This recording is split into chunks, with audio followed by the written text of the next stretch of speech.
Let's talk about Fiesta Cultural. It kicks off this week, consists of vibrant celebrations highlighting Latin American culture and art. There is food, there are shows, visual arts, a street fair, so much more.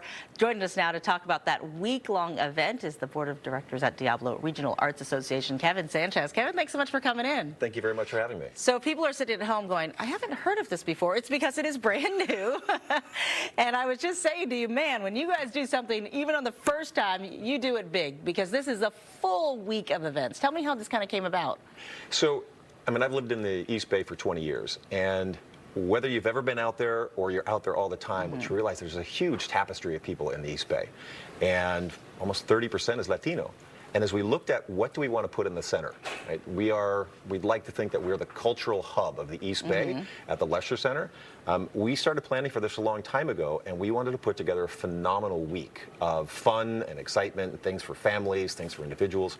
But it all came together really under the guise of the Leisure Center and the people who lead the Diablo Regional Arts Association. So tell me about the week as it kind of comes out, because there's a little bit of something. It kind of caps off with the street fair, which is kind of what people think about when they think festival, they think street fair. But everything kind of leading up to it kind of really feeds into understanding and really appreciating, I think, the culture. Absolutely. If you take a look at what we set up for the week, we kick off on Tuesday. If any of you are fans of watching The View or political commentators, we've got Ana Navarro kicking off for the speaker series on Tuesday night.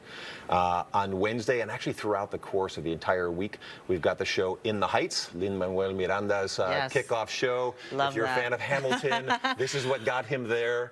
And then throughout the course of the rest of the week, it really is a number of artists who show the different levels of culture that exist in the Latino community. And finally, on Saturday, a great level of hours of fun for family, all there from 10 till 7, right there at the center for the street fair.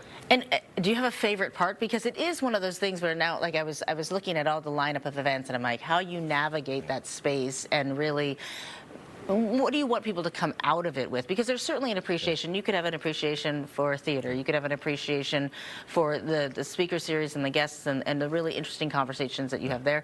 You could just have an appreciation for the food. So if I'm truly honest, it's appreciation for the food. Right? There's so many wonderful Latin restaurants there in Walnut Creek, but right there on Saturday, there's going to be so many different vendors for food, for Latin American cultural items, but there's also going to be dance. There's 5 different dance troupes on Saturday and 4 different musical troupes.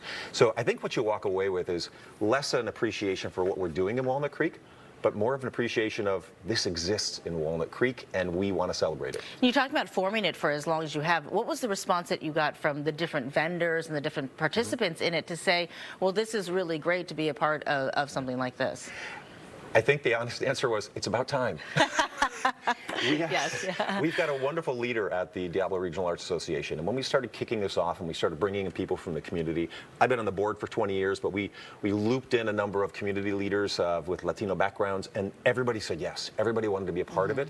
So the amount of brain power behind this to make it come to fruition this coming week was pretty intensive, and I expect that not only will this be a great first-year kickoff, but it's something we continue year after year after year. Yeah, I feel like it's also taking advantage of an established area. I mean, not every, we talk about festivals, they don't have a theater right there. They don't have this space, and you know, you talk about being on the board for 2 decades. Is this kind of where you see the direction of saying, how do we use this space and this platform that we have to also add to the conversation? Absolutely.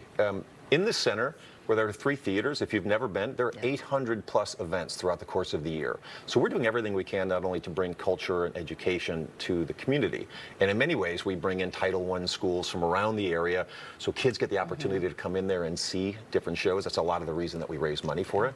But if we can not only bring culture, but we can bring culture that kind of fits the demographic of our East Bay, that's what we're trying to work more and more on. That's amazing. I love that when they say it's about time.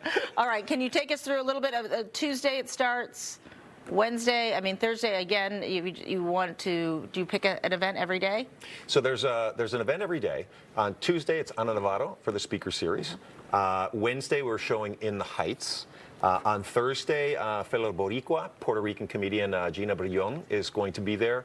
On Friday, probably one of my favorite jazz musicians of all time, Arturo Sandoval, is playing.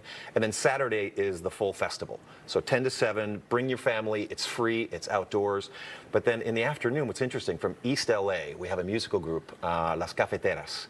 And they're a combination of Afro-Mexican, hip-hop, all in one band. Amazing. And then on Sunday, if you are a fan of mariachi at all, Grammy-nominated Mariachi Herencia de Mexico. So Tuesday to Sunday, we're completely set. My calendar's full. Kevin Sanchez, thank you so much. We appreciate you so much coming in and sharing this first ever event. Sure. And if we put there on your screen, this kicks off Tuesday, and you just heard, we have the performances, the speaker series, the In the Heights production, the gallery exhibition, and that free street fair over the weekend, all at 1601 Civic Center Drive in Walnut Creek. Looking forward to it, Frank.